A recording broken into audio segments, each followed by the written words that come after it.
Good evening. Okay, today we had a tournament at Muswell Hill at the wonderful Clissold Arms, and I just wanted to show you the results and show you how you can find results generally on chessresults.com from all the events that I generally organise. So my name's Adam Raoof. There you go, there's my new t-shirt. Let me just show you that. Brand new t-shirt. And you can find my website, chessengland.com. And on the right hand side, there is a calendar of all the events that I do. And if you want to follow the chess events that I organise, or you're thinking about playing in some and you don't know what to expect, then you can go to chessengland.com.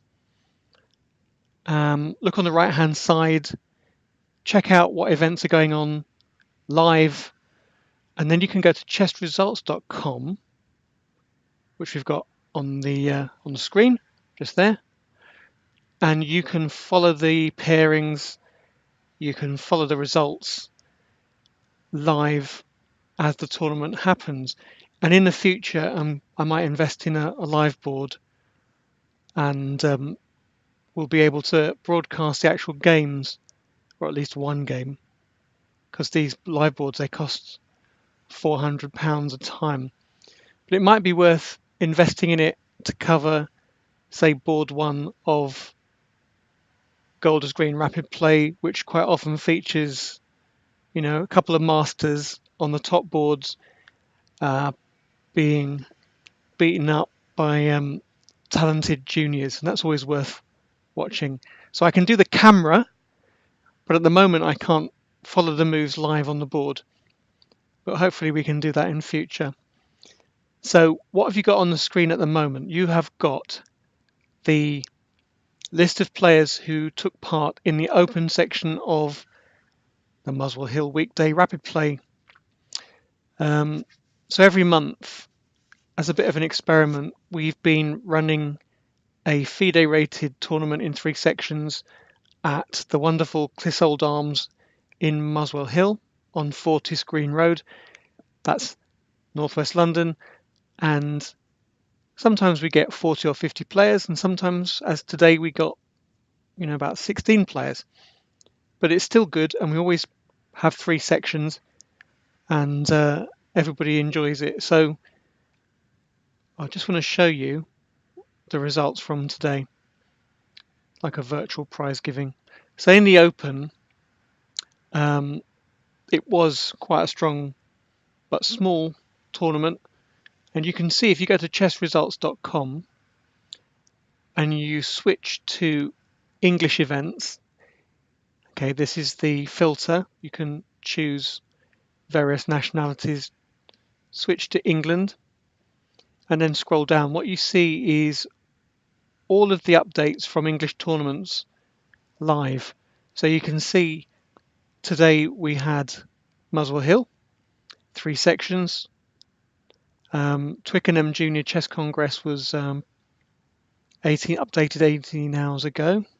So Hendon Blitz, that's the first Thursday of every month.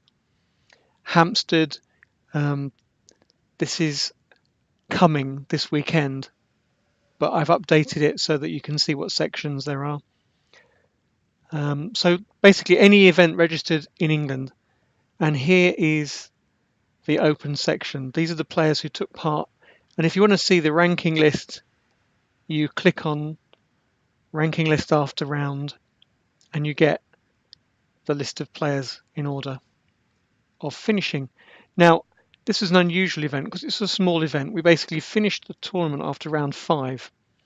So if I click that after round 5,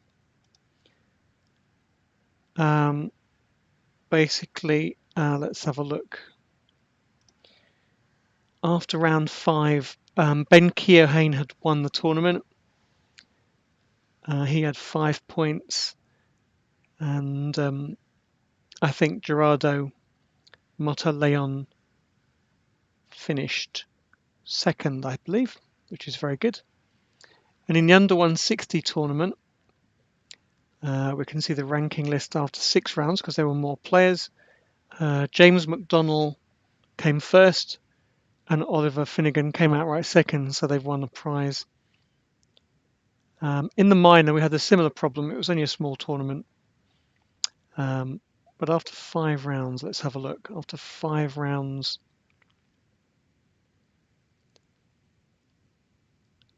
we had Isaac Al-Arami. He won first place, 4.5. And I believe David Peterson came second, which is excellent. Very, very good result for David. So I'll put those results on the website. If you're interested in having a look at the detailed results, you can look at chessresults.com and you can have a look at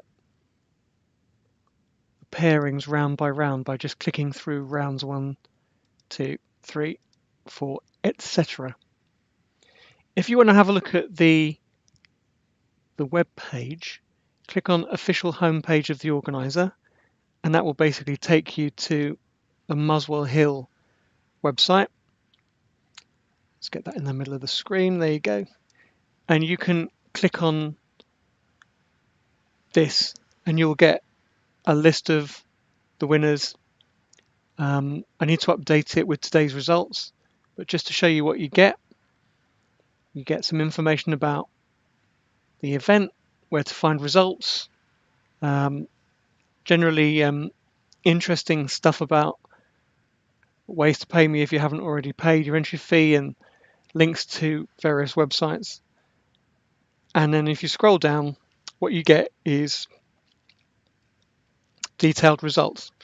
And the important thing to say about this is you get the results, who finished where, you see the prize they've won, and you see whether or not they've been paid.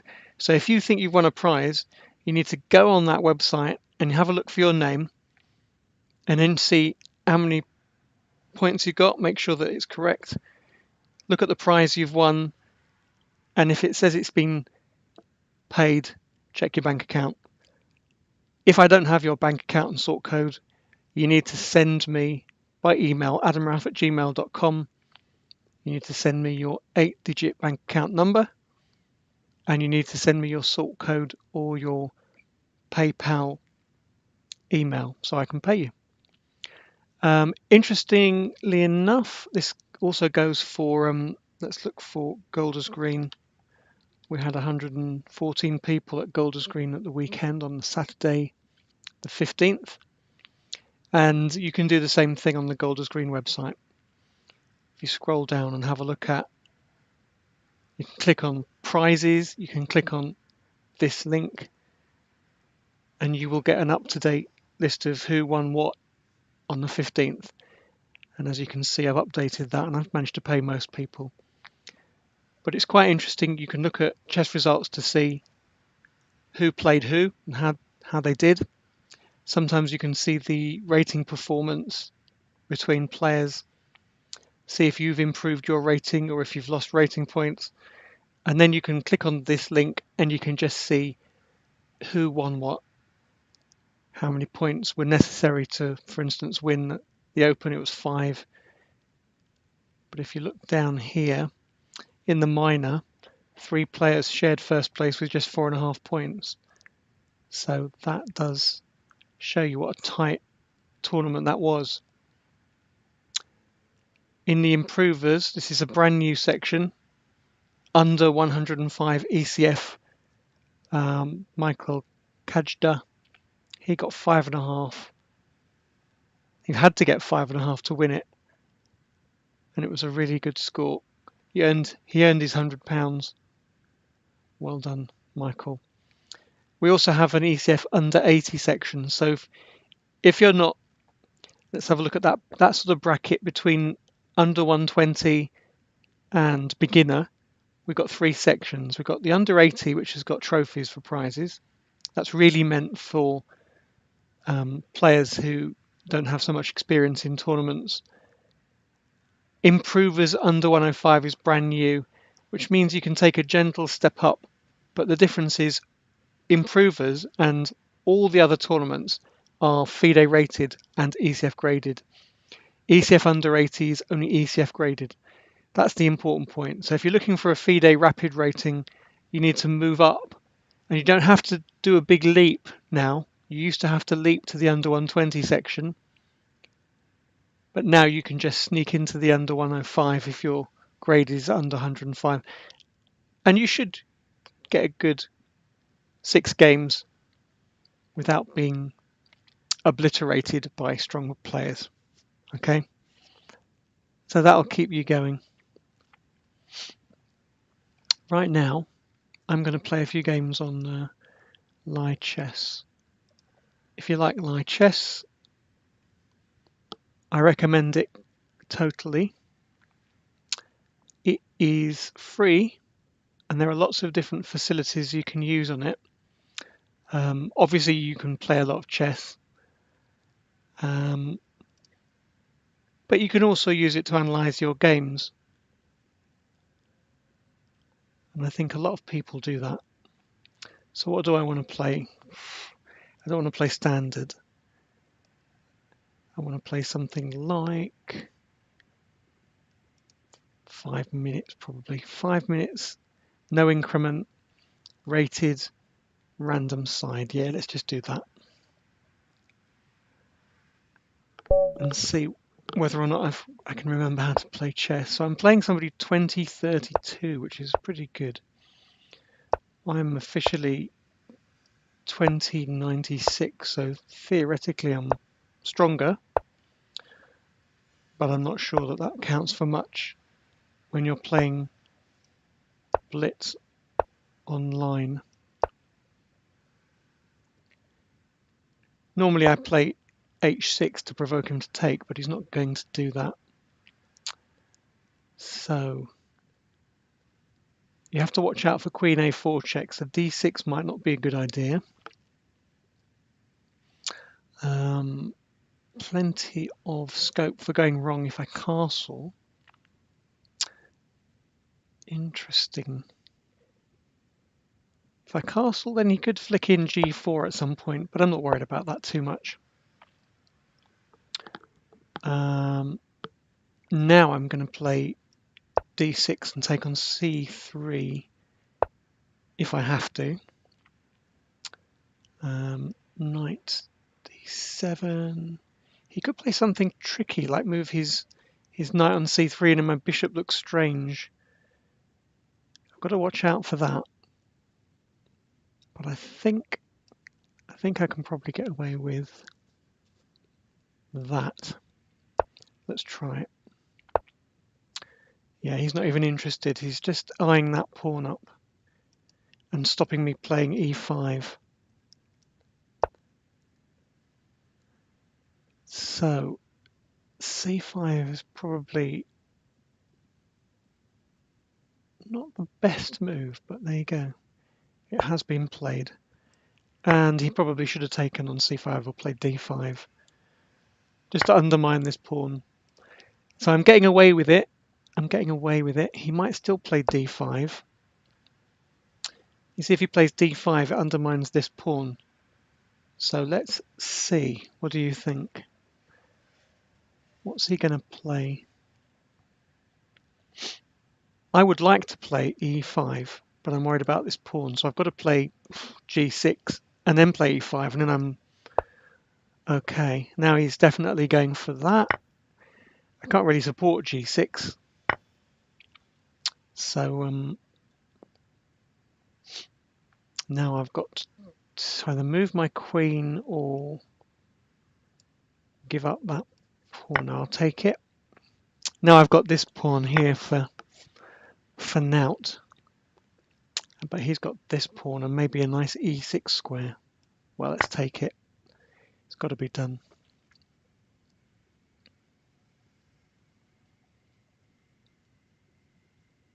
It's got to be done. It's not perfect. It's not pretty, but it's got to be done. And now what? Is he going to take on f5? Yes, he is. So I really going to put my queen opposite his king and see if I can come up with some threats. Knight e5, knight takes f3, check, and then see what happens.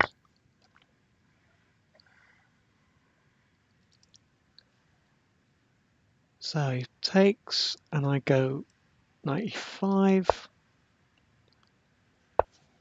bishop e6, check, king h8. If you're watching this and you're wondering what I'm doing, you wouldn't be the only one. Say something in the chat if you can hear me, just to make sure the volume is working. I haven't streamed for a couple of weeks, not officially, although I have done a lot of live stuff. So bishop g3 threatens f4. Got to be very careful.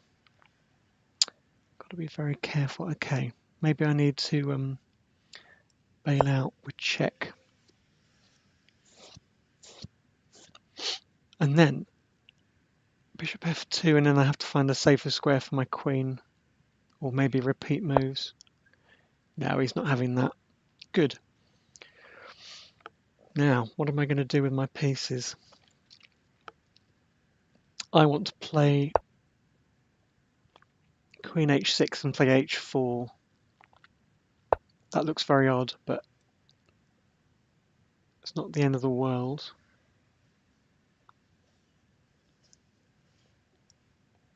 He's going to win the knight.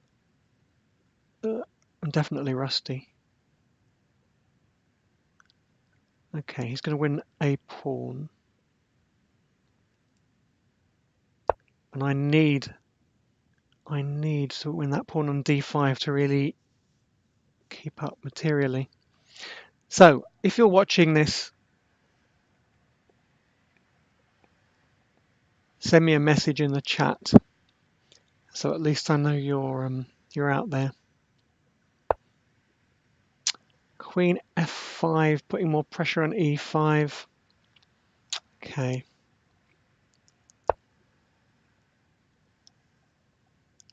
I don't mind him taking everything on e5. I might be able to get away with that. So you can actually hear me. That's great. Good, good, good. Queen takes e5. Do I want to swap queens? No, I do not want to swap queens. But this is hanging. So I've got to find the better way of... Maybe I can just find a better way of playing chess. If I go g6, his rook is hanging on e5. Is that really legal? Well, DD Jano, you didn't miss much. I don't think I played the beginning of this game very well. And I'm not sure I'm playing the rest of it very well either, but we'll see. We'll see. I might play, if I manage to survive this game, I might play another few games. And then I'll show you a game which was played today at Muswell Hill, sent to us by one of our regular participants, Ashia Valji. So this guy, I mean, basically, he's got to play queen g5, yeah, because otherwise he's losing this rook. But what can I do to destabilize his position? If I play queen d3, he just doubles his rooks. This is looking a bit iffy. This is looking a bit iffy. I must be able to win that. Let's try that. Now, how does he defend this rook? How does he defend this rook? I've got 56 seconds left, but, you know, I might be winning a rook. How does he defend it? I don't think he can. I wish I'd moved faster earlier. This is the bottom line. Okay, he can defend it. Let's just try that and just move some pieces, because I suspect I need to move quite fast not to lose this game.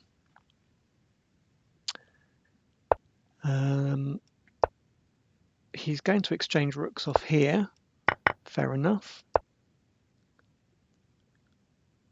It's not totally clear that he's winning, but he's certainly better.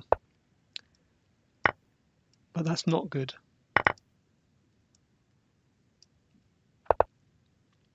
Not good.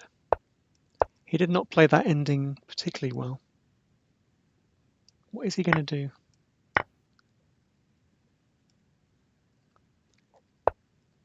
Now he is definitely losing this ending.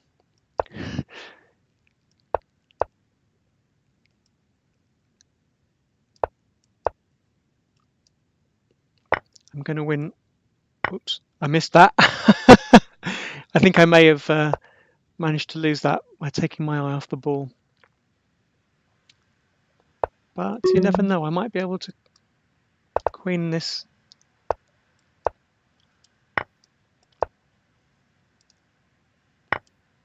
You never know. No, I'm not going to get there in time.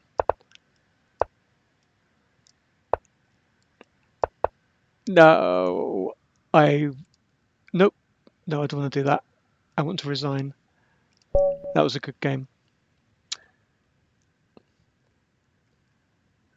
He did well. Okay, so that's not a great way to play chess, but let's see if I can do better this time. I believe I can do better. This is some dodgy collie system nonsense. So, which is a perfectly sound opening.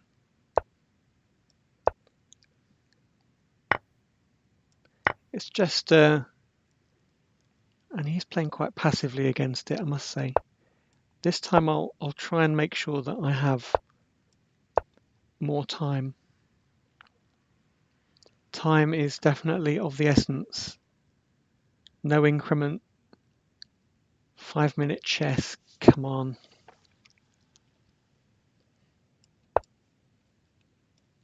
Let's just play reasonable moves. Reasonably fast. And see what happens. I might transfer my queen to h3 and try and mate him.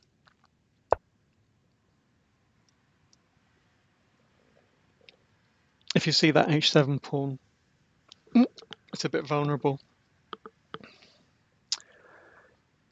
Then see what I can do.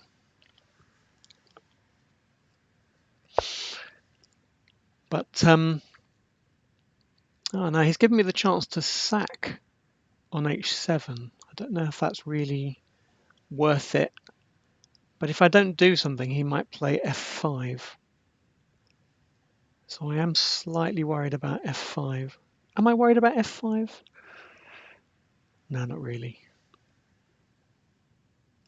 No, let's just do that. And then if he plays f5, I think he might come in under some pressure down the E file. We shall see. So he's not even interested in doing that. Okay, let's just bring the other knight into the attack. Anybody watching this got any other suggestions I should have played? You were probably right. But now I'm happy. He's got this potential weakness here if he plays f6. So now I'm just going to develop this bishop and then just bring my rook to the king side. I am happy. I am winning this game. He's got absolutely no counterplay, he said confidently. What can he do? He's lost the exchange there. And I think he's going to get mated as well. But with any luck, I can just bring my pieces to decent squares. Double on the F file, basically. Put one rook here, another rook here maybe. He's going to play f6. He can't play it just yet, because if he plays f6, this is hanging. So now he's trying to play f6. But I can play bishop b5, so stop that. Okay. What can I do to upset his position?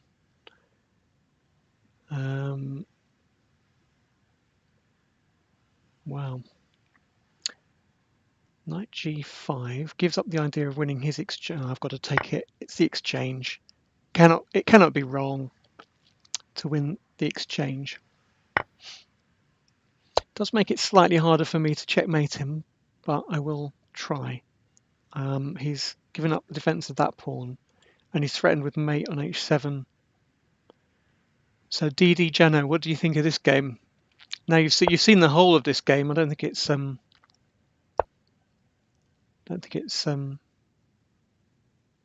that educational. Okay. Black has not given himself much of an opportunity to find counterplay, and he is just being walloped. So I've got to find a way to checkmate him. Maybe I can put the rook on g3 just here. Okay, maybe I'll just double the rooks. Now that's threatened. Could have done that before. Okay, now he's played f5. I have to take it en passant. Maybe he didn't think about that. I can definitely take that. And he is in trouble on his king side because this is hanging and then this is hanging.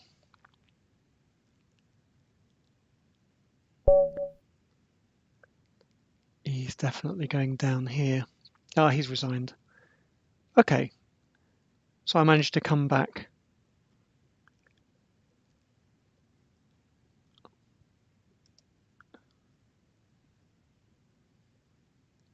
Your opponent is offline, but he can accept this challenge later. Okay, let's not do that. He has gone. Looks like you got something brewing, definitely. On the king side, what did he do? I'll tell you what he did wrong. He didn't get any counterplay. He took on e5. Once you take on e5, you've got this massive pawn. And if you don't do anything active, you're going to end up being mated on the weak king side. So he could have probably resisted that for a few more moves. And even maybe f5. F5 looks horrible, but it does kind of block up the position, and white has to then find some counterplay against this pawn. Maybe. But let's see. If you're out there and you want a game, challenge me. I am Chesspatzer India. Chesspatzer IND. And if you're interested in the Chesspatzer idea, go to you can go to chessengland.com and you can look on the right hand side and there is a calendar of events, and quite often I will put something on that calendar of events where Chesspatzers are streaming. Hi to Jorian Ray. So let's see if I can find a game against somebody just to play another random. Regicidal. Let's play Regicidal. Okay, so Regicidal is extremely strong. Really good player. And I'm going to try and play quietly. Hi, Regicidal. He's a good player.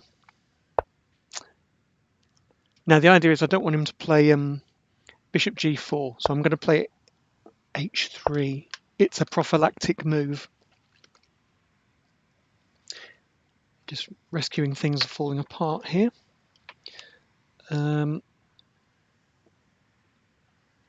Yeah, so this is a main line, believe it or not. A mainline London system against the King's Indian setup. And the only thing that's slightly unusual is that I'm playing c4. You don't often play c4 if you're a London system player. It's kind of unethical. But in my case, I tend to play this line rather than c3 and knight d2 unless I'm forced to. And the reason is you can get a queenside attack going in the long run. right now I just want to develop some pieces. That's probably a good idea. I move my bishop out the way. He's going to play e5 at some point, and I'm just dodging that particular bullet. And Ashir Valji has sent me a really good game.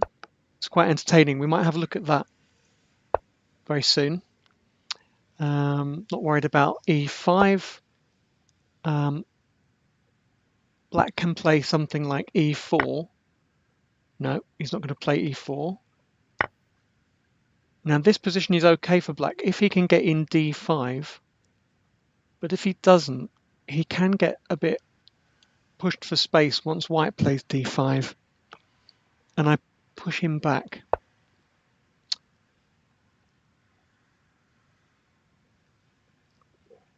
Okay, he's going for exchanging off material with knight e4, and I'm not going to do that yet. Put my knight on a good square and maybe just find somewhere to put my remaining pieces. Am I worried about that? I would like to attack him down the c file. But the problem is these double pawns, all right? So I'll play knight f4. Now I'm threatening d5. He has to do something about that. And this is hanging, so he has to be careful. Let's see, he might go back to d7 with the bishop. So Michael, are you watching this stream? If you are, leave a comment in the chat. Knight g5, not a bad move. Undermining defense of that pawn. But I can play d5. This is quite a strong move. So you are. I'm giving away all my ideas, such as they are, my ideas. Well, listen, I'm going to play that because it's there. d5 forking two pieces cannot be wrong.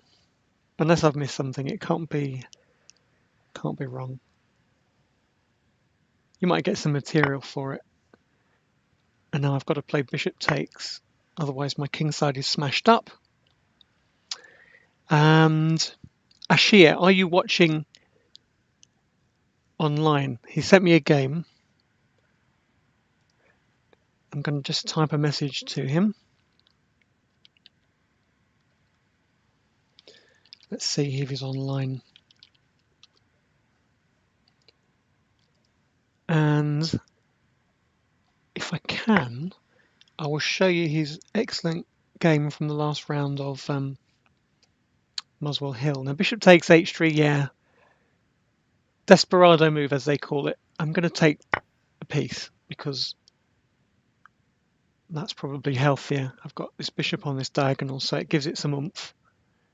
I don't think my king side is in danger. I'm going to keep taking. I'm not worried about him taking my exchange because he has to give up this bishop. I wonder if I can tempt him to do that. Yeah, I'm going to give up the exchange.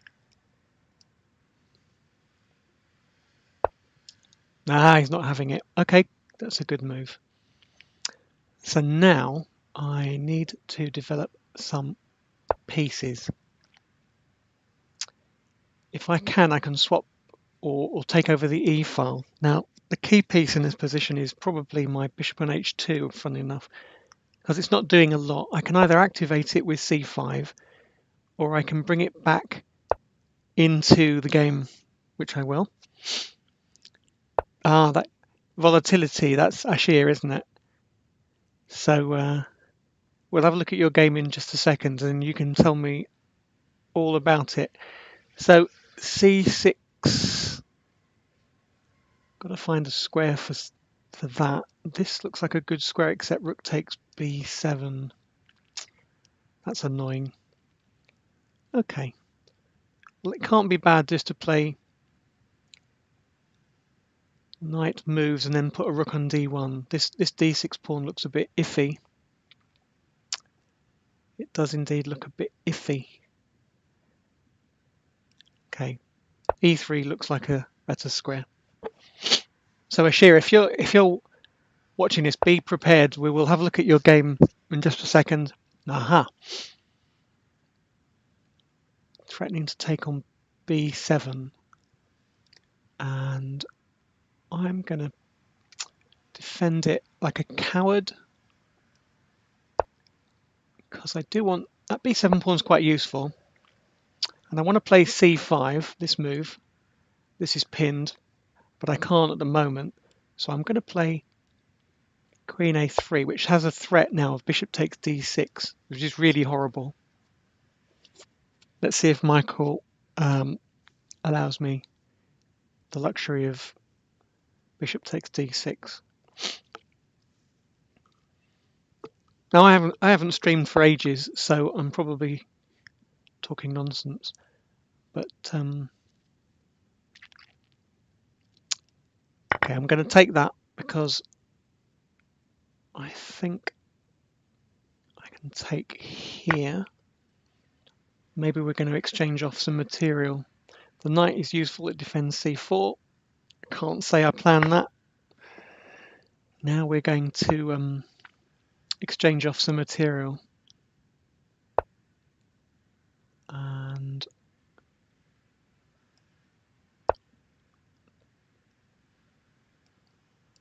don't mind exchanging off some material because this is looking quite weak. Just a question of where I exchange it off and for what.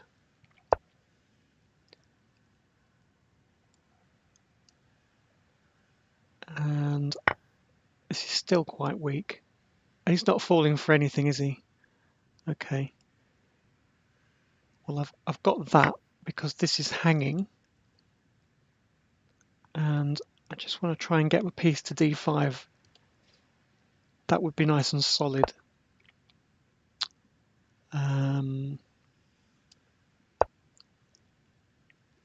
Don't want him to get doubled on the 7th rank. Oops. Queen takes f2 check is just mate. Oops.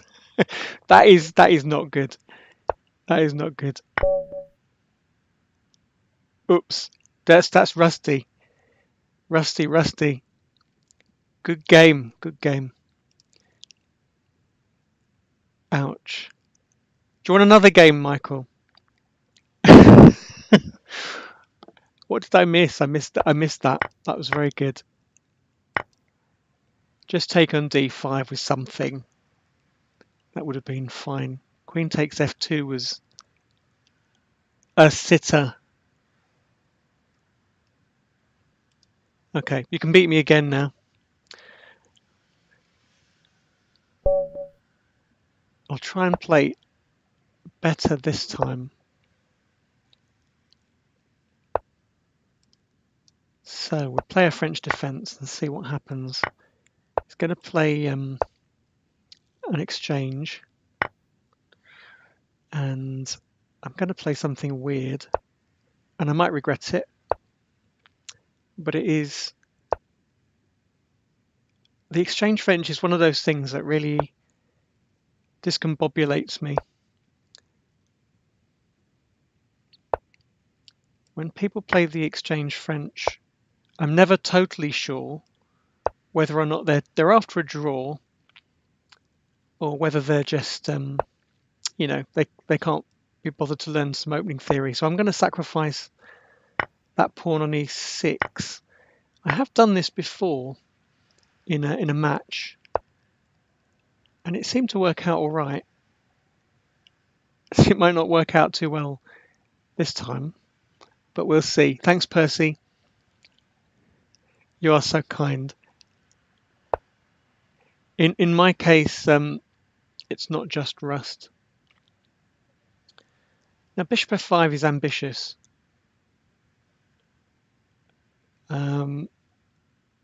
Bishop f5, threatening to move the rook here probably. So I guess I have to move my queen somewhere sensible. That doesn't look such a bad square. And now my pieces are lined up on f2, so maybe there's some tricks there. Do you notice how I mentioned the word tricks? That's how it's going this evening. Rook e1 is extremely kind. You have given me a glimmer of hope. Maybe.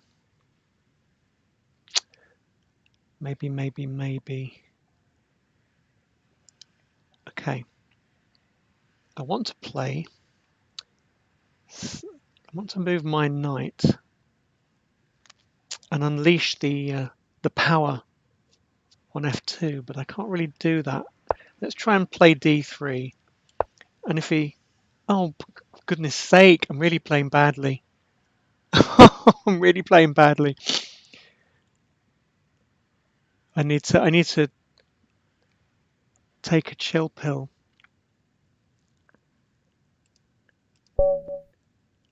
Definitely not playing well. Right, one more game. I'm going to win at least one game. At least one game before I give up chess completely. This is good. This is you mentioned Rust, Percy. This is very good. Get this out of your system before the new league kicks in. The new league season is coming. It's coming very quickly. Now, I was happy with my opening. I don't think I did anything wrong with my opening last time, so I'm going to do the same thing again. Do not give it up. I know you say play e4. I will play e4 next time I get white against anyone. I promise.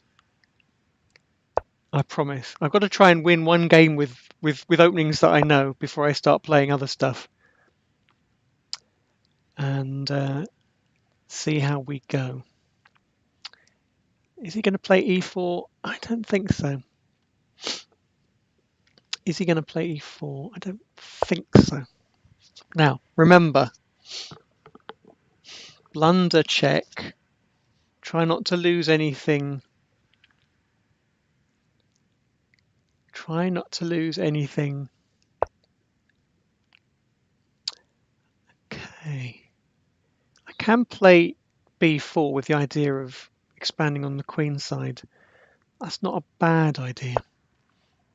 Not a bad idea. And when he plays that, my hope is that bishop will become very strong on this diagonal. Yeah. So I can undermine his position. Or I can play a4 and just completely try and crush him on the queen side before he mates me. This can't be bad. I don't want him to open up. I do not want him to open up the queen side, so I'm going to do this and take with this pawn so that I can use the b file. Blunder checking is tough at blitz. Good habit in a long game. Yeah, you're right. But obviously my instincts are not quite what they usually are. So I'm going to have to be very careful when I start playing league chess. Just swap off the bits and try not to get mated. Try not to get mated. Now the idea of this line is that I've got b8 covered with my bishop. He is going to find it quite difficult to challenge me on the b file. You know, that's my plan, is just dominate the b file, and you know, my king side is relatively safe. And I've got to try and find a way in with my pieces. He's going to play knight a6. No, he's not. I could have played bishop a6. What a muppet. But there you go. Now I'm coming in on the queen side. More thunder, less blunder. That is a very good expression. More thunder, less blunder. Now, how many people watching this? There are 10 people watching it.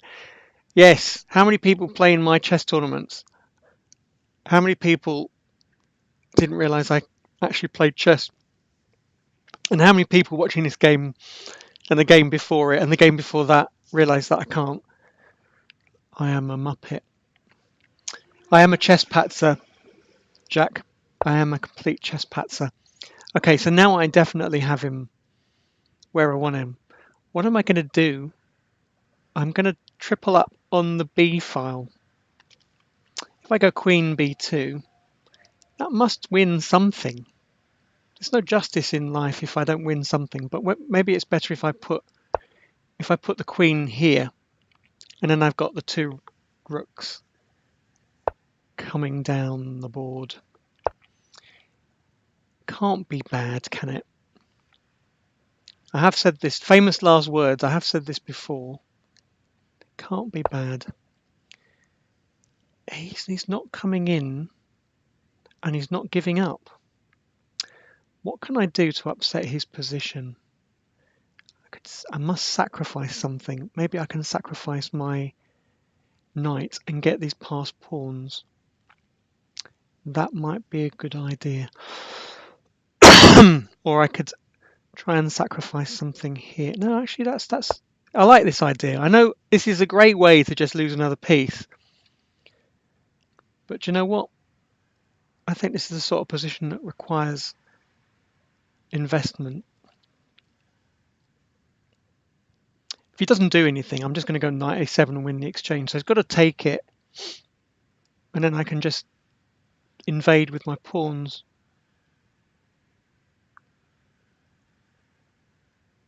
I do have some good pawns. So we'll see. And maybe he can blockade them quicker than I can push them. But we'll see. The idea is to play b6 and b7, but he can blockade them, so I have to be a bit cautious.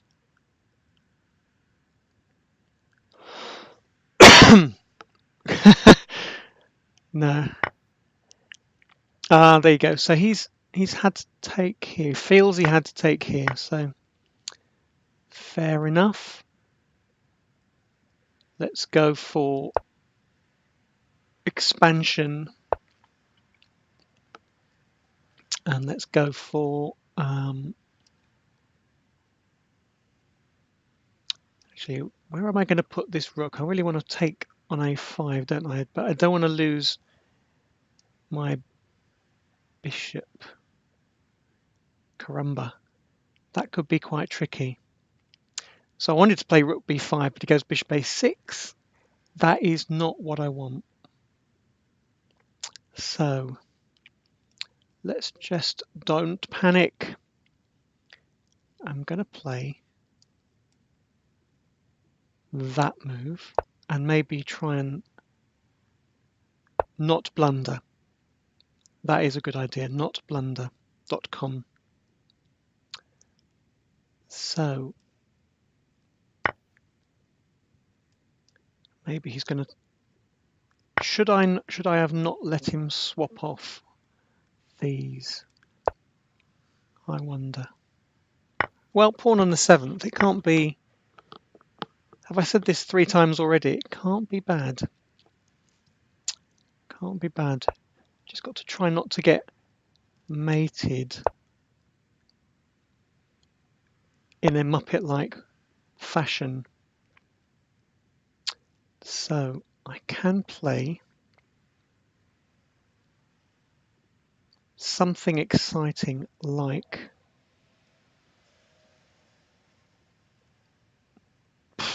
rook b2 to c2 looks fairly good, but that's not really in the spirit of the position. So let's play that move and try and queen my pawn.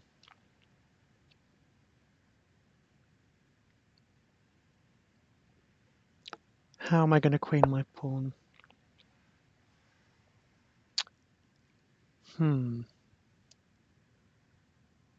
Okay.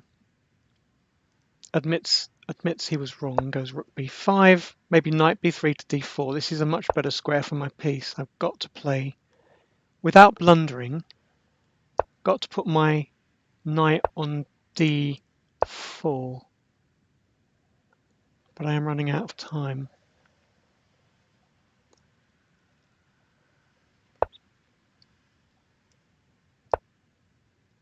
I am running out of time. Well, you know, you can't have everything. So,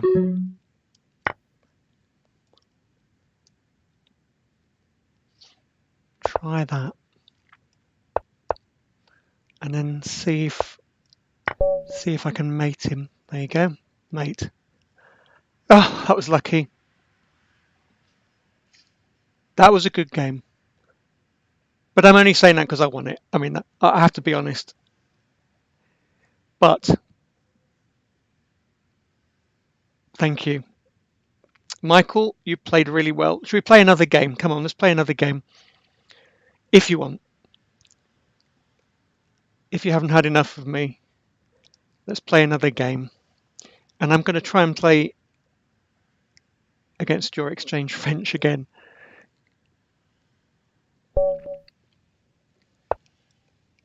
I know you're going to play the exchange French. I'm going to have to play something sensible. Oh, God, I hate that. Just do something sensible. Captain Sensible. It's not the first time I've had that mate.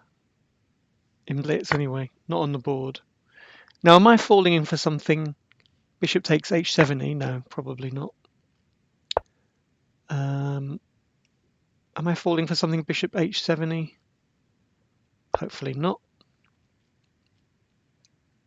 He said, not calculating it at all. Okay, after this game, we're going to have a look at a game from Ashir Valji, and we'll see how we go.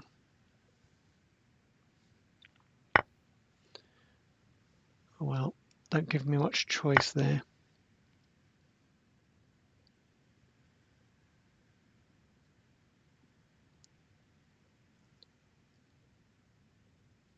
You may have noticed this is an isolated queen pawn. And unfortunately, people who play the exchange French often end up with an isolated queen pawn because they only have one pawn break and it's c4. They don't have any other way to change the nature of the position. And it's quite nice for black. You can just play c3 and exchange everything off on the e file. But that really isn't very exciting. That's a free pawn and I'm tempted by it, but bishop c4 looks quite nice. Oh, that's so tempting. Free pawn? Okay, play something sensible, Adam. Just concentrate on the game. Stop being distracted by prawns. Hi, Blazero. You tuned in just in time to not learn anything from my games, except how not to win. But it is an honour and a privilege. Now I'm just going to play h6 because I want not to be mated on the back rank, and then I'm going to play to win this pawn. With any luck, I can do that without dropping any material. Okay, so he missed the win of a piece, which is rook c5, and then that just hangs. I didn't want to mention it, but now g4. I think I'm lucky. I've got away with this. Got away with it. And now he's weakened his king. I might just get away with it a bit further.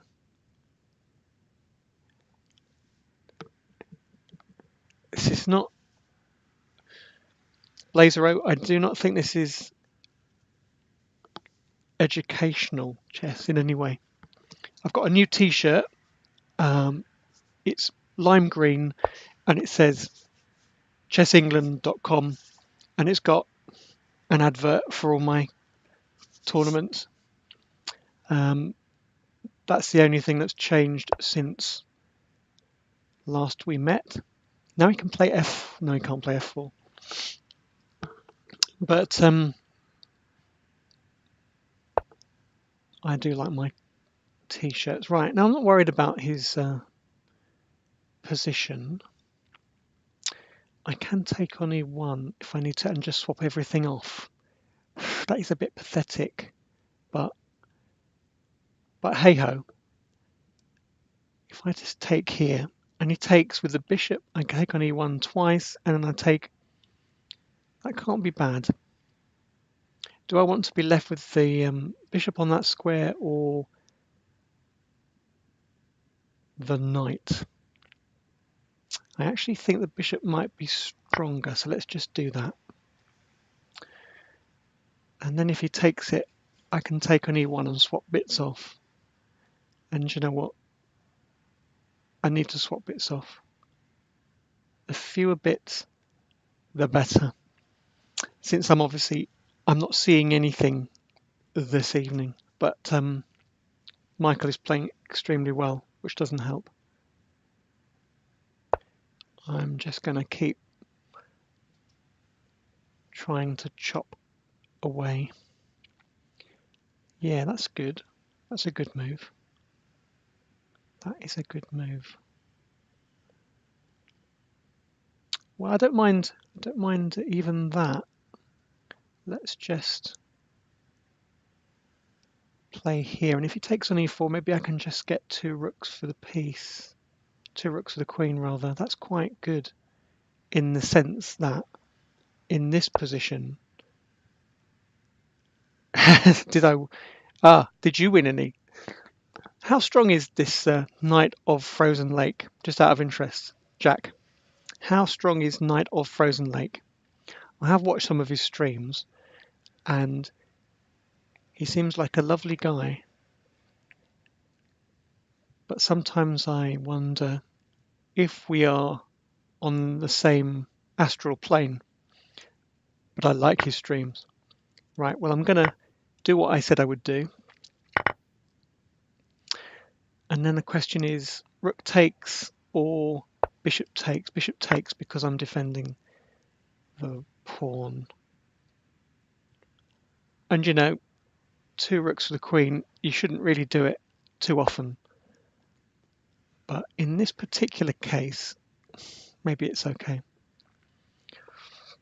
Now, if only I could get to that square. I can get to that square if I do this. And then,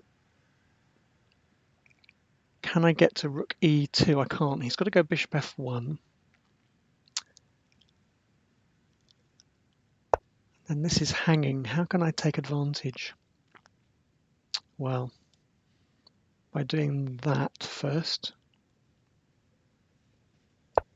Now my rook is defended.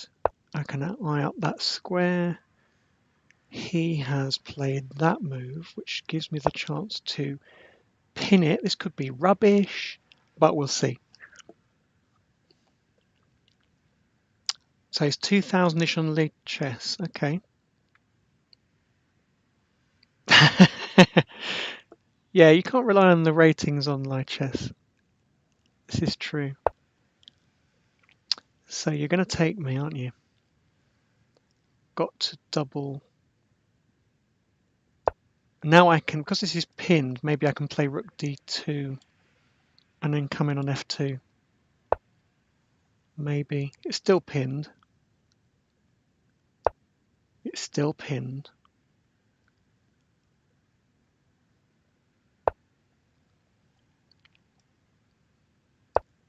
And maybe I've got some mating tricks. Maybe. Maybe not. Maybe not. Just try not to lose things. I mean, this is what I'm doing at the moment. Just try not to lose stuff. Always good. And what do I do in this position? Can I just get away with playing f6? Not really. Where's he going? I can go there. Try and take his bits. Oh, he's going to try and mate me. Swine. Can't blame him. He's coming for me with his bits. That's really good. I like that. What am I going to do in this position? I'm gonna chicken out by playing that. I don't think he has mate. Don't think he has mate, but he does have something that looks rather like it.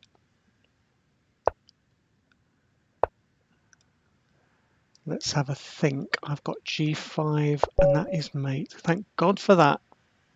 Ay caramba. Michael, I can tell you this right now. That was not part of my planning. I just wanted to try and surround you.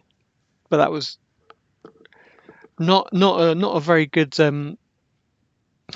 not a very good way to demonstrate an advantage. Okay, so I'm going to show you a game. I have to show you this game first before I do anything else. Thanks for the games, Michael, because really I needed that. Let's go to the analysis board. Ashir, I hope you're online. And let's see. Oh, doesn't love me. Doesn't love me. Got to try and find the way of getting the PGN file into the board.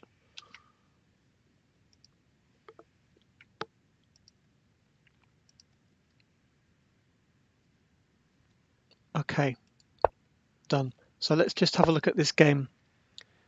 Ashir, remind me who you were playing in this game. And I think you were playing white. I think this is. Let's have a look. Ay caramba. You must watch The Simpsons. Oh yeah. So you're playing white against Tim Rogers. Okay, Tim Rogers is a 2000 strength player from Hendon Chess Club. And Ashir is playing white. I haven't done the analysis on the vote chess match. This is a good incentive to do it. I won't do it tonight, but I will play. Let's have a think. I will probably do something on. I might even do it tomorrow. We'll see. So just so you know, this is from the last round of Muswell Hill. I can show you the last round of Muswell Hill in the Open, where Ashir, who is the lowest rated player in the event and in the Open, he played in the Open and he did not in any way disgrace himself. And in the last round he was playing Tim Rogers, 1935, but to be honest, he's a pretty dangerous player and he's over that in ECF terms. So going back to the analysis board, let's turn the analysis engine off and have a look at Ashir's game. Tim went for, well, this is actually quite trendy, I believe. I used to play the Philidor, e4, e5, and then knight f3, knight f3, and then d6. That's a Philidor, and this basically transposes into the Philidor in a very modern way. That is basically a Philidor's defense. And this has become quite trendy for black. And it's instructive to see how white sets about trying to take him apart. A4, which is a useful expansion move, and trying to stop black grabbing space on the queen side himself with c6 and b5 in the long run. It's also quite good because you can also play a5 straight away and just contain black's position. See you soon, Jack. Thank you. So black just continues his development, and actually white could play a5 here, but he plays bishop c4, sticking his bishop on this lovely active diagonal, and he's got a little square for it here or here if he needs to retreat it. c6, which is all part of the plan. He was either thinking about expanding here or stopping white using these squares with his pieces. White castles. Black plays queen c7, which is, this is an interesting sequence of moves. He could have castled. Nothing wrong with castling in this position, but he decided to play queen c7, which is a useful way to develop the queen, supporting e5. Okay. White just plays rook e1, and white is just basically putting his pieces on sensible squares. Black played h6, and white likewise played h3.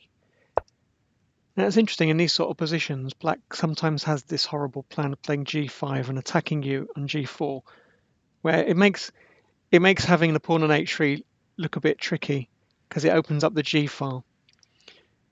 But he does it all at the cost of development. So I don't think h3 is a problem.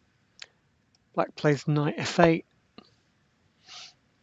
And now he's looking to do this, play knight g6, maybe g5 and knight g6. And attack you on the king side without castling. And I've played this kind of line with white and black. He could play g5 and knight g6. If you do nothing, that could happen. So white plays knight h4, which is a very, very interesting move. Either you play knight g6 and you put up with the fact that we doubled your pawns, or you allow white to play, don't know, what would you play in this position? Ashir, were you planning f4 at some point, or are you going to go in knight f5? I think knight f5 actually is quite a nasty move, eyeing up g7, taking on e7, and if it takes you on f5, you open up the e-file. Whoa. Too many arrows. Jack wouldn't object, but knight f5, you take it, you lose the light squared bishop, and then I open up the e-file. That's a good plan. So knight h4 is a great move. And white is not worried about tactics based on this kind of trick, because frankly he's got no development. He's going to fall for something horrible somewhere along the line if he tries that. So black played an ugly but possibly necessary g6. So he's basically given up on his plan of playing g5 or knight g6 or both. And in positions like this, it's easy to overreact with white. And white played a really good prophylactic move. I think a5 was a good move. Like I said earlier, a5 is definitely thematic. You are just cramping black, but he played bishop a2, which is fine. In some games I've seen, white plays queen e2, and then he plays bishop to a2, and at some point he might play queen c4, threatening mate on f7 or takes f7, and then black plays bishop e6, and note this queen is hanging. You play d5, and he can't take it because the queen on c4 takes the queen on c7. Loads of arrows, sorry. But the upshot of that is he has to move his bishop back, and then you take on c6, and then you're threatening mate or taking on f7. So this is a good maneuver. You could have played, you could have played bishop e3 or something, I suppose. But no, I like this. You could play queen d3 with the same idea. But Ashir is saying a5 was better, and yeah, fair enough. I think it was just another move in a good position. But I like bishop a2 for many reasons, mainly because it's just calm. This is a half-hour tournament.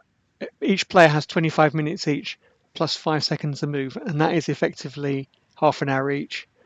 And when you play those sort of tournaments, it's quite good to leave your opponent hanging in midair with a move like bishop a2 and just let black stew in it for a bit. He's got to find places for all his pieces.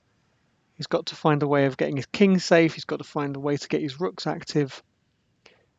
And at the moment, it only looks like bishop d7 and castle's queenside.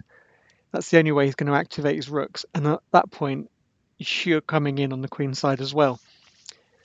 So I don't think black's position is looking very promising at the moment. He's got to play very carefully not to just get overrun. And he played knight 6 to d7. So he's trying to shuffle his pieces round, threatening the knight on h4 to push it back. And then maybe he can carry on with his plan of g5, but it's looking a little artificial. So knight d7, this knight has got to go somewhere. Knight f3, and then he went g5. And now white played a5, tactical trick. Queen takes a5, bishop takes f7 check, winning the queen on a5. So a5 is a good positional move, and you can get away with it tactically. Meanwhile, black is now back on track and trying to develop some kind of kingside initiative. And when you've got this sort of position where it's relatively closed, you're allowing your opponent to kind of maneuver his pieces. Thank you, Blazero. Let's have a look. I probably did, and you know what? It probably is my thingy that's not working. I did. My thingy is not working. This is the alert for donations. Thank you ever so much. It's very kind of you and unexpected. Thank you. You're supporting streamers beautifully, especially with your artwork, I must say. So after knight g6, in this type of position where it's relatively closed and black is developing some kind of kingside initiative, you need to act. Okay, you can't just let him have his own way. You've either got to break open the center, which is quite difficult because he has a stone wall on e5, or you've got to develop some kind of initiative on the queen side. And white plays a6, which is a great move. Normally, you would play that move if you could get away with it. You play a4, a5, a6 and try and cramp his position. And here it's in the form of a sacrifice. Black could play b6. He could play b6, but I think white will just play the same move. After b takes a6, he follows up with d5, which is great. So positionally, what he wants to do is take on c6 and stick his knight on d5, or bishop on d5, skewering the queen, or some combination of queen d5 and queen takes f7. Lovely positional move. Black's move is forced. He plays c5. He doesn't want to give white the opportunity to use this square at all. And now he closes the position. He's going for knight f4, maybe rook g8, g4. You know, he wants to mate you on g2. So you've got to keep up the initiative. But you've got to find a way to control these squares just to stop him having his own way. And white plays this good prophylactic move, knight h2, covering this square and possibly thinking about bringing the queen out at some point. But that's a good move. We're not going to let black dominate the light squares. Russell, thank you. We must play another match. Thank you for your donation. It's exceptionally kind. And we will play another match. Just email me and we'll organise something. So after knight h2, black played knight f4, which is as advertised, and it's a mistake to play something like bishop takes f4, because he could play e takes f4. He's got a lovely square on e5 for his knight then, and he's got a lovely, potentially a lovely diagonal. So you definitely don't want to take that. And white played queen f3. Don't panic. And we're entering a slight maneuvering phase where both players are trying to get control over these squares on the king side. This pawn, by the way, isn't really relevant. I mean, these are doubled weak pawns. You can't really use the b file, and white has potential to just play bishop c4 and take on a6 whenever he wants to. You know, the ending is looking quite promising if he swaps off enough pieces. So I'm not worried about that. That was a good positional sacrifice. Black played knight f6, and yeah, in that position white played knight e2. Basically black is not going to swap off this knight. This is the only decent piece in his position, I think. And white's plan is to play knight e2 to g3 and control these squares with his knights. Maybe he's going to play knight f5. So black plays, I mean, he's got to play something and he's got to do it fairly quickly. So let's see what he played. He played h5. He's got to try and drum up some counterplay, even if it means sacrificing a pawn on g4, trying to open up the h file, trying to mate you before his position falls apart. White played knight g3, again light squares, and black played g4.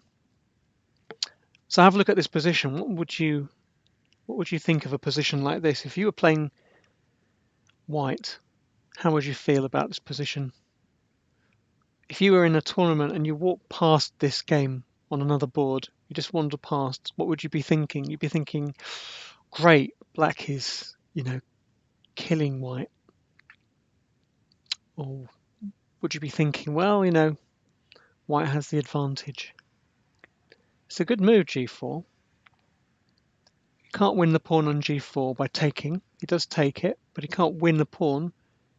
And black does open up the h file. If you don't take it, this will come, and then you'll lose that pawn on h3. So he's got to take it. He just has to make sure that he doesn't get mated on the h file in the process. And black played knight takes g4. I'm not sure knight takes g4 is a good idea. Why? Instinctively, it makes me wonder, because I think black has to open the h file. So he's probably going to have to play h takes g4 and then develop something down the h file. Knight takes g4 just gives white a bit of a chance to exchange off a few more pieces and less congestion. Don't know. It looks all right for black. He's actually managed to conjure up some play, but he plays knight takes g4. And I don't know about you, Ashir, but I'm not sure that was the best move. Optically, it looks great, but you played knight takes. And again, he could have played h takes and done something down the h file. He could have played h takes g4. And then queen e3 as in the game. And then maybe, I hate to say it, something ridiculous like bishop d7 and just castle, which looks terrible, but it's possible that he can get away with it in time to play double his rooks. But having said that, it will take ages for black to get his pieces onto the h file in a meaningful way. This knight covers this square, which is really the nice square. Black would like to stick a piece on this square. Double rooks and play rook h1, but he can't do it. Okay, so he plays bishop takes g4, knight takes g4, bishop takes g4. I'm dreaming. H takes g4, maybe he doesn't have time. And white played queen e3. Black plays h4. He's coming in, so it looks very dangerous. He's coming in, he's opening up the king side, maybe with h3. And white played knight f5. After which black played bishop takes f5. Did he have to play bishop takes f5? He's giving up this light squared bishop. Is he worried about something like f3? But after bishop takes f5, e takes f5. He doesn't have so much control over the light squares. Now we've got a light squared bishop and black doesn't. We've got a pair of bishops.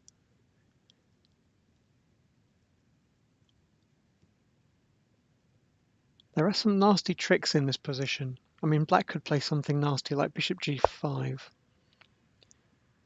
trying to attack the queen.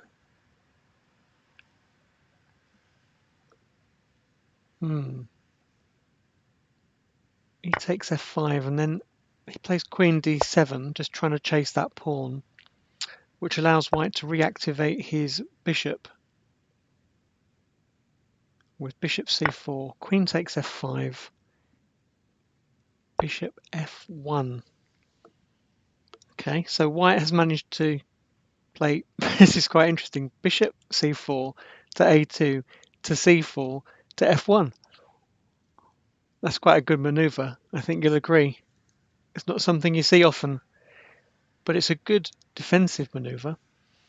If black plays something like h3, white can just play g3, and we're not worried about h2 check because we just go king h1 and hide behind the pawn. And this covers g2, covers all the light squares, which black can't really attack very effectively. So that's good. Black could play rook g8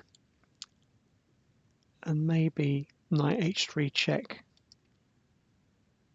But he plays the move we were looking at, bishop g5, with some nasty ideas, discovering attacks on the queen. And white plays queen to a3, getting out of there, getting the hell out of there. Now he's looking at, he can play bishop takes f4 if he needed to at some point. Don't forget that pawn is pinned. Black is also faced with the prospect of this kind of maneuver, queen a6, and this d6 pawn is hanging. So, Percy, what do you reckon? Do you think black is making progress, or do you think he's going backwards? His king still isn't safe. So do you know what? At some point, I think he's just got to put his king into safety. Maybe he can play king f8, king to g7, which is what we call castling by hand, because his rook's on quite a good square. He doesn't really want to. If he castles, his rook is now on the wrong square really for the attack, but he needs to put his king safe. So maybe king f8, king g7. Maybe. What did he play? He played queen d7, so he's going backwards. Now I've noticed players often start to backpedal when they can't see a concrete way of pursuing their ambition of a kingside attack. They quite often think, well, I give up. Go defensive. And just as a general rule, obviously you've got to defend your position. But you know, if you've developed a kingside attack thus far, you probably want to spend a bit of time thinking about how you can prosecute your kingside attack a little bit more effectively. So you could castle, And you know what? c2 is also hanging, which gives you access to f2. But I think queen d7, which is what he played, is a little passive. I don't know. Do you agree? Did you think during the game that queen d7 was a good idea? I doubt it. I think I'd have been quite pleased to see that as white. In this position, I'd be more worried about black playing something like, I don't know, queen g4 and trying to mate me on g2, even though I don't think it works. But queen d7, I would be quite happy to see that. Yes. Queen takes a6. Why not? Maybe you're going to go queen c6 and just exchange off queens. And then this is looking weak. This is looking weak. Who knows? Oh no, you've got an even more basic threat, which is bishop b5, pinning the queen and winning the game. But you know what? He didn't have to allow that. Let's be honest. Yeah, bishop b5. That's why the queen on d7 is not a great move. Yeah, so in that position, instead of queen d7, you think he should have gone king f8 and king g7. I agree. Queen d7, queen takes a6. Then he's got to run anyway. But he's wasting the move with queen d7, perhaps. Maybe he had to come back to defend that. Maybe that was his thinking. Okay, so king f8. Queen goes to a3. King goes to g7, castling by hand. Queen goes back to f3, and we're back to where we started. Except black has managed to put his king into safety, relative safety. Now he plays f5. He's still going for that kingside attack. But what is he doing with f5? I mean, he can't play e4, really. If he plays e4 at any point, you've got this diagonal. And you have got the dark squares as well. You know, you can challenge his bishop with your bishop and then maybe win the diagonal. So what's he planning to play? Must be e4. Okay, got to go. He's got to be playing for e4. I'm quite happy to see that. Have you noticed he doesn't have any pawn cover around his king anymore? This is not a good sign. The king is looking rather... He put his king on safety square, a safety square like g7, and then he's proceeded to denude his king of defense. White just develops bishop e3, very sensible. And now black is trying to find a way to get his rooks into good squares. So he plays king f6, which is very ambitious. You know, he's trying maybe to open the g file, but white is playing. I like this. It's a universal player playing all over the board, and he plays a really good move here, which I love. You've got to use not just where you've got rooks. People always put them on open files, half open files, but they don't just work on files, they work on ranks as well. So you can play moves like this one, rook a6, and suddenly you're not only controlling this file, but you're also controlling this rank and causing black all sorts of problems. So I love that. And I've learned quite late that I don't use my rooks effectively enough. And a rook lift, something like rook a3 to b3 to b7, is quite effective, especially in the endgame. But I noticed looking at my games that quite often my rooks just aren't, I'm not using them to their advantage sometimes. So black plays rook a8. I'm not sure it makes a difference what he does there, because white is going to double rooks.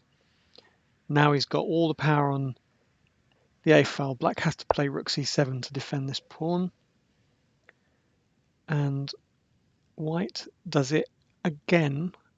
He plays rook from a1, where it's doing a good job supporting its colleague, to a5, where it's now threatening something concrete. We're threatening bishop takes c5, because this pawn is pinned.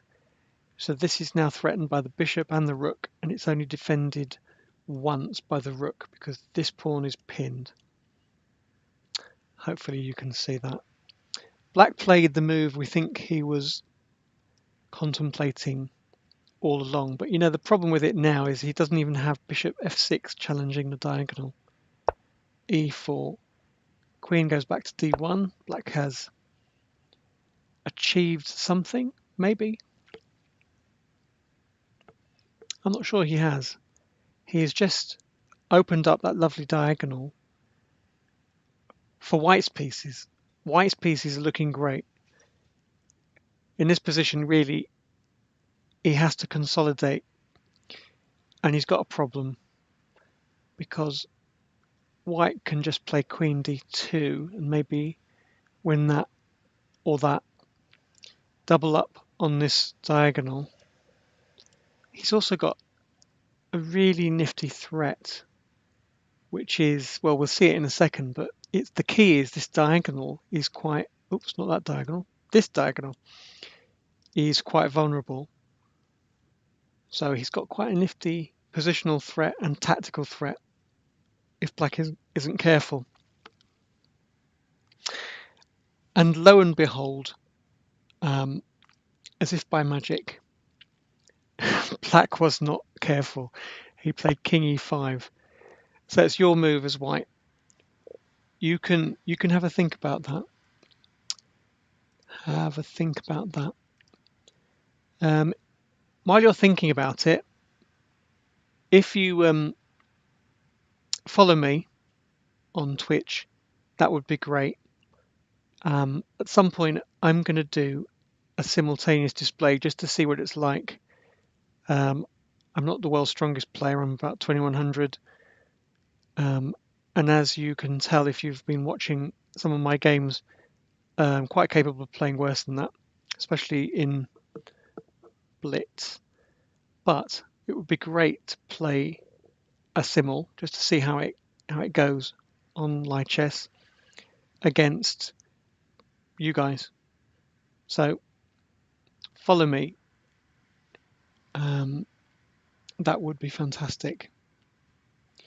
Okay, so in this position, let's see if you saw b4. Now b4 is just great because he's not really interested in destabilizing these pawns. It's just a side benefit. You've got all this lovely diagonal as well. Queen a1 check is completely lethal. Well, how lethal is it? I believe it's checkmate. Can you see that? Queen a1 is threatened.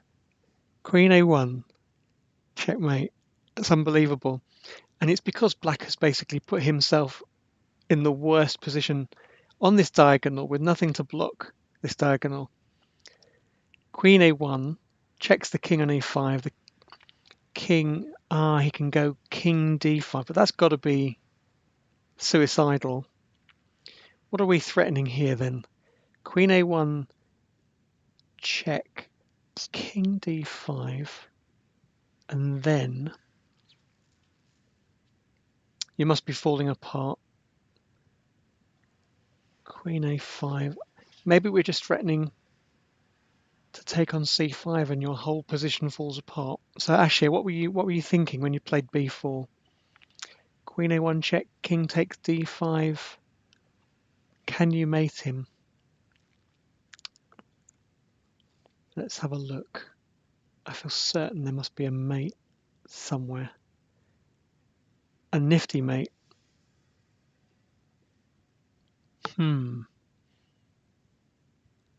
Yeah, undermines d4. Excellent. He can't take. Well, he definitely can't take because queen d4 is mate or bishop d4 is mate. But are we threatening mate? Can we mate black?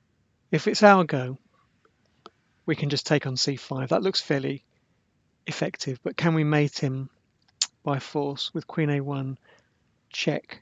Queen a1 check. King takes d5. And then, and then I've just noticed that queen a2 check and he can't play c4 because this is pinned. So he has to go back to e5. Yeah, we win the rook. Queen a1 check wins the rook, but you want to mate him, don't you? So queen, let's try queen d4 check. Oh, that's really wicked. So queen a1 check, king takes d5. The regicidal Michael is playing queen d4 check because this is pinned. Beautiful. So king has to go back to d6. Hope you're following this at home. And then we've got bishop c4 check. But can we mate him? Oh, it's tricky. I'm looking at queen a1 check, king takes d5, queen a2 check. King has to go back to e5. Queen b2 check. King has to go back to d5. Queen b3 check. I'm just trying to get a bit closer to his king. King e5. Queen c3 check. Yes. Do you see that? Queen c3 check. King back to d5. Bishop c4 mate. Is that really? This is like a ladder. If it were my move, let's just do something stupid. All right. Let's just say black plays rook c8. And then we go queen a1 check. He has to take the pawn with a king. Queen a2 check. He can't play c4 because it's illegal. So he has to go back to e5. We go queen b2 check. He can't go back. He can't. He could run away. Damn. There's no justice in chess. He can run away. Darn it.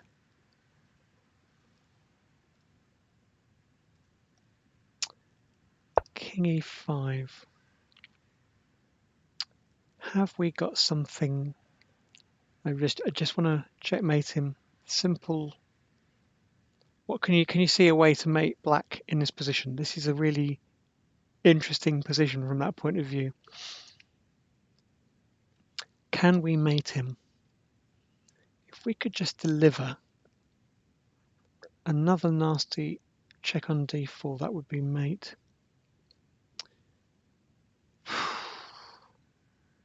There's no justice. Let's go back and move. Queen a1 check, king takes d5. Am I just being too ambitious? Maybe just in this position. Just take on c5 and just let him suffer because he can't take back because now his king really is trapped. Okay. Go queen c3. Okay, so queen a1 check. And then king takes d5. And then queen c3. Queen a2. Queen a2. King e5. Queen c4. With the idea of bishop d4 mate. Yep. But then the swine, he runs away. Yeah, we're not interested in winning his pieces. We want to mate him. In this position, if he plays rook hc8, we want to checkmate black. There has got to be a forced mate here. There is no justice in chess if there's no forced mate here somewhere. I don't know. Maybe it's something as boring as c4 or bishop c4 even. Just something saying, well, look, you're going to have to run away. Okay, I'm going to resist the temptation to spend more time on that. I'm going to stick on the engine and see what the engine says. Okay, so this is why I need to do more tactical practice. Queen a1 check, king takes d5, queen a2 check, king e5. What's he going to do?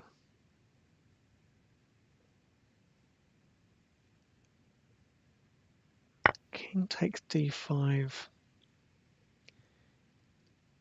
Ah, stockfish. You see, this is why we all need to do much more practice. I hope you can't see the engine on the screen, and I can't pretend that I saw this myself, but white has a forced mate here. If you want to find the forced mate yourself, pause the video and have a look if you're looking at this on replay. Otherwise, I'm going to give you 10 seconds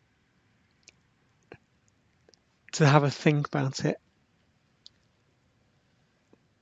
I think it's forced mate. It's really nice. So bishop c4 check.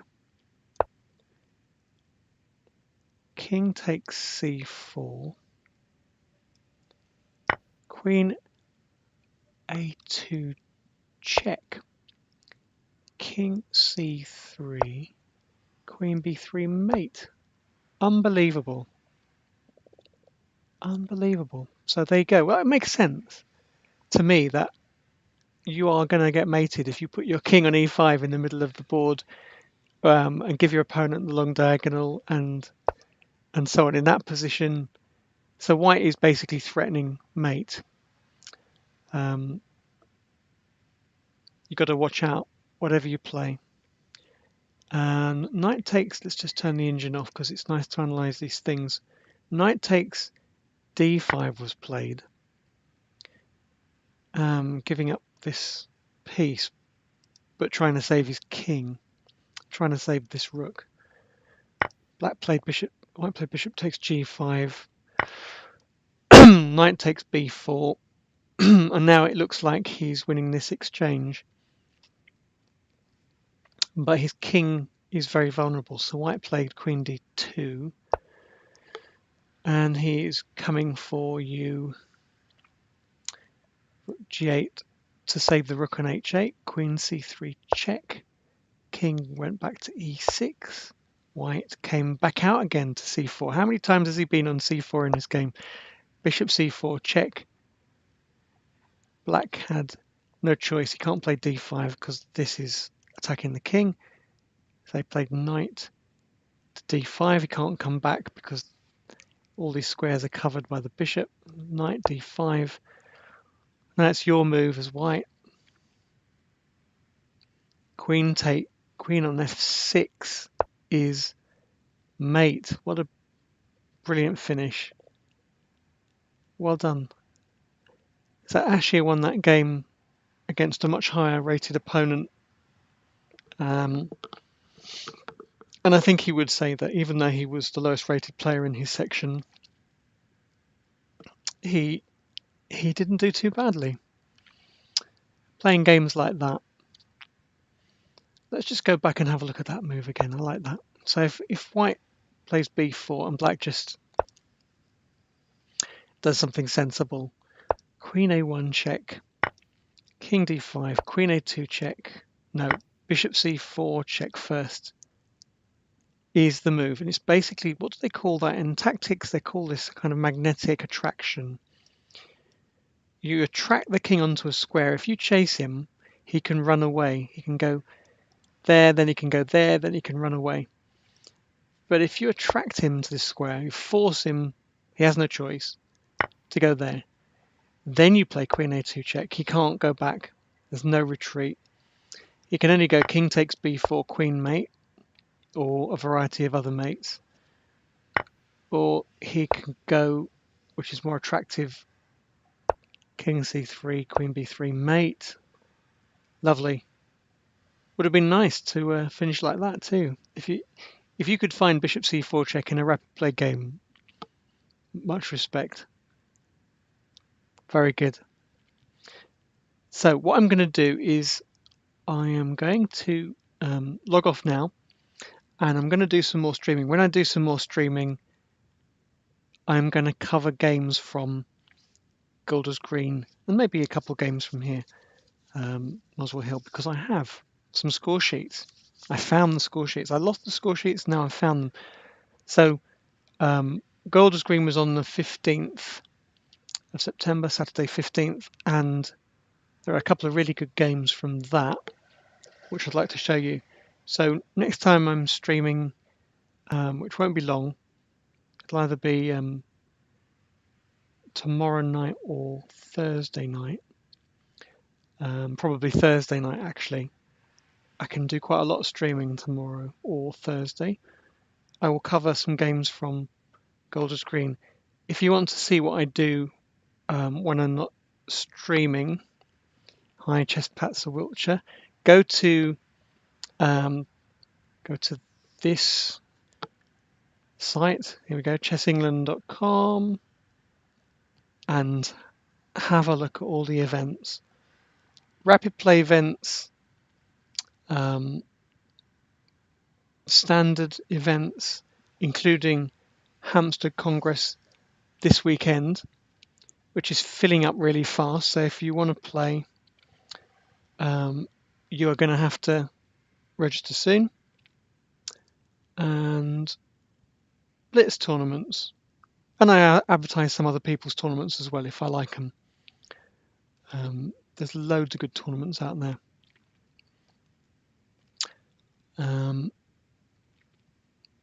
Let's have a look what is coming up. I can show you if I just go to chessengland.com and I try and get that somewhere central. That's the website, chessengland.com. Is the stream ending? Well, I've got to stop fairly soon because I need to eat something. But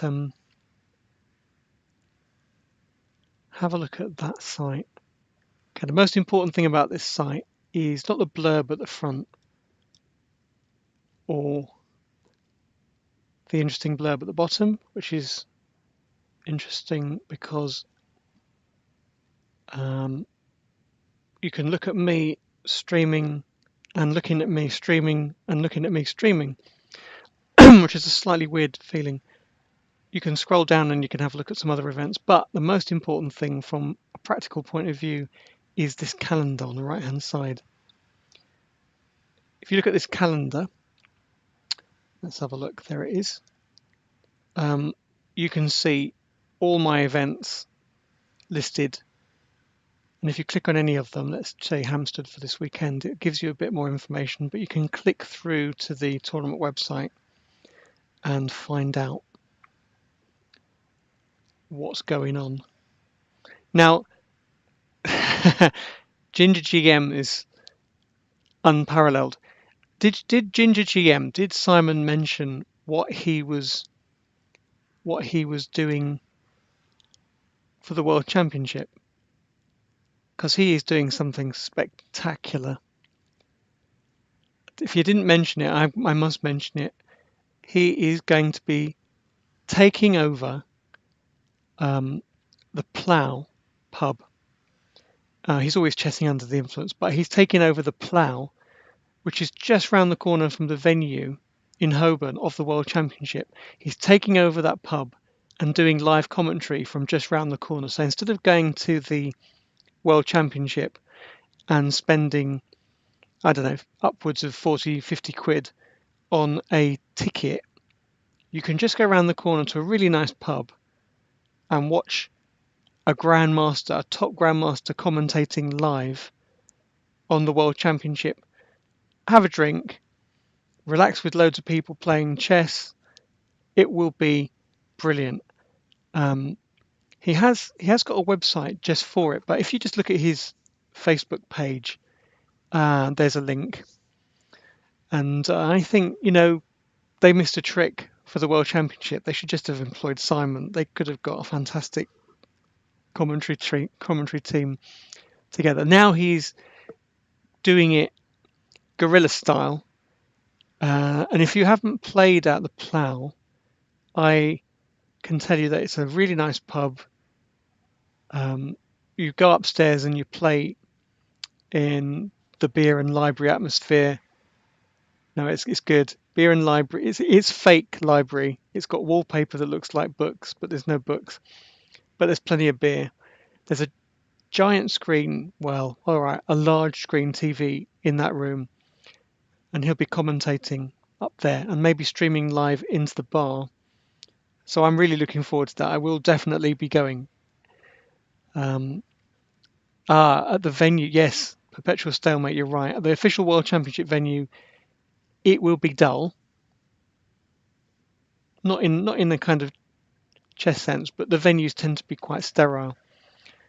And this one's just basically, I know it quite well, it's basically just a kind of black box theatre in which they will put lots of theatre style seating and stage. And I guess there'll be, the appropriate technology there so they can stream it live. But to be honest, this will be the place to be. So I was wondering the same thing. I was actually at a meeting there the other day, and I was standing, it was a fixtures meeting for my league. I was standing on that floor. Have you been there? Has anyone who's watching this been to the Plough?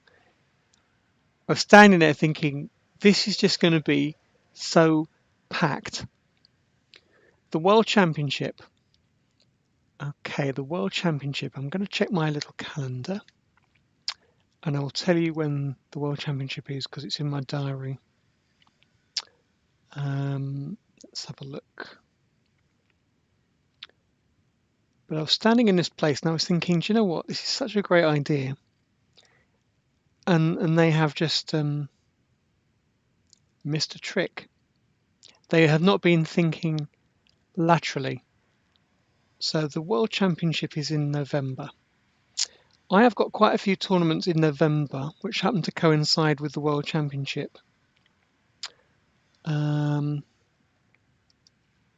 me a moment while I faff about trying to find the dates. Well done. Thank you, Perpetual Stalemate. So November 9th to 28th. Now I know he's taking over the entire pub for the whole period. Let's see what I'm doing during that period. Okay, so it starts on the 9th. Now on the 10th, I'm doing Golders Green. We can sometimes get 150 people. On the 11th, I'm doing a tournament for somebody else. Darn it. So that weekend might be tricky for me, but it won't be tricky for you. Perpetual Stalemate. See if you can find a link to Simon's website about this. You probably will be able to find it through his Facebook page. And if I can work out how to make somebody else an admin, Perpetual probably, I can post the link. You can always whisper it to me. I know that works. So the 10th and 11th I'm busy. Darn it. But I really want you to see this web page. Let's find it. And then it goes on forever. I'm running at least 2 weekend tournaments during it. I'm supposed to be doing the 3rd series of Checkmate, the TV series. Google that. Checkmate, the TV series, available on Amazon Prime, for instance. It's a TV series all about chess, which we filmed, and you might enjoy that. So I've got a tournament at Muswell Hill on the 13th. So, okay, realistically, I am going to be there on Wednesday the 14th and Wednesday the 21st. Without a doubt, I'm going to spend those days at the tournament. Yes, unfortunately, I have a job at Middlesex University in northwest London, part-time, but it's still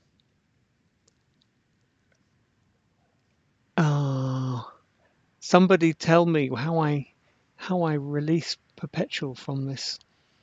Let's have a look. I've got to make Perpetual a moderator. Manage moderating. Moderation settings. Let's see if I can actually do that without crashing anything. Auto mod rules. No, there must be a way of doing it. I'll have to find out the hard way. If you're watching this and you think, that guy doesn't know what he's doing, you'll be right.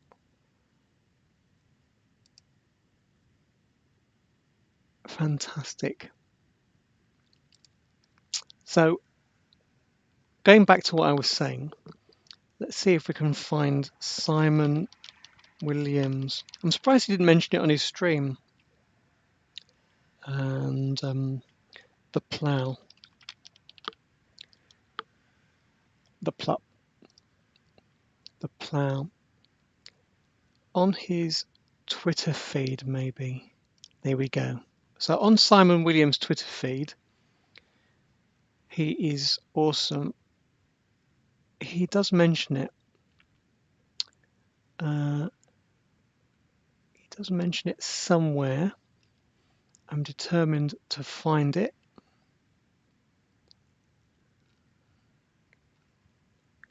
I will find it somewhere.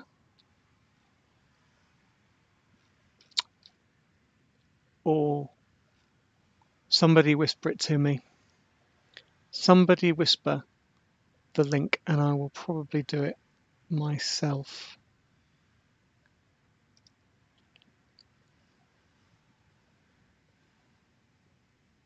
You're so patient. Thank you.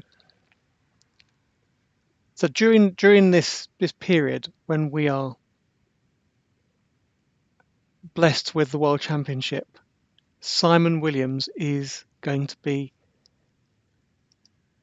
commentating live, and I don't doubt that he will probably stream live from the plough, which is very near to the venue for the World Championship. I mean, you can probably see it from the top floor. Chessfestival.co.uk. Many thanks.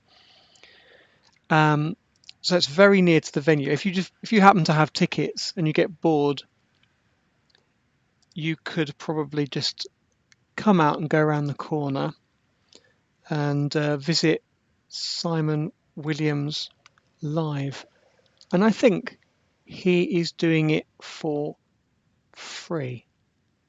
Can it get any better than that? There you go. London Chess Festival 2018. This is Simon Williams. So if you go to chessfestival.co.uk, I believe I may have to put a link on my calendar because it's just such a great idea. You will find the address of the plough. And if you're a Londoner, if I just say it's near the British Museum, you'll know where it is. If you haven't played there, you'll know exactly where it is. Near the British Museum, it's very central. And just literally 2 minutes walk away, you are around the corner from the venue for the World Championships. Isn't that spectacular? So thank you, Simon. I will mention that again. Right now, I'm going to end stream. I'm going to eat something because I'm diabetic and I can feel my